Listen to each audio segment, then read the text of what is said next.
આજે અમારે અપડાઉન કરતા પેસેન્જરો માટેની રજૂઆત હતી કે રોજ દિવસે દિવસે ટ્રાફિક બહુ વધતો જાય છે, ટ્રેનમાં ઊભું રહેવાની પણ જગ્યા હોતી નથી,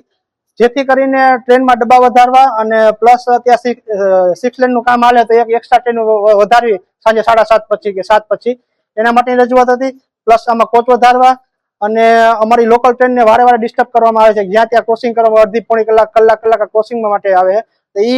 વાતને લઈને આજે અમે સ્ટેશન માસ્તરે રજૂઆત કરવા આવ્યા હતા અને આગળના જેટલા સ્ટેશન વીરપુર, નવાગઢ, જેતલસર, જુનાગઢ સુધી, કેશોદ લગી આવેદન બધા અમે અલગ અલગ ગ્રુપના દેવાના છીએ અને આનો અમારો નિરાકરણ જલ્દીથી આવે કે અમને લોકલ ટ્રેનની અંદર 5 થી 7 કોચ ઓછામાં ઓછા વધારી દેવામાં આવે અને એક એક્સ્ટ્રા ટ્રેન વધારવા તાત્કાલિક ધોરણે ચાલુ કરવામાં આવે એવી અમે માંગણી કરેલી છે અને આ તકે જલ્દીથી અમારી માંગણી પૂરી થાય એવી આશા રાખી. આ વખતે અમારી પૂરી ન થાય તો આની પહેલા અમે ઘણી વખત રજૂઆતો કરી છે અને અમારું ઘણી વખત માયના ઘણી વખત નથી માયના. આ વખતે અમે પૂરી તૈયારી સાથે અને જે કઈ કરવું પડે ને અમે બધી આ વખતે કરવા તૈયાર છીએ.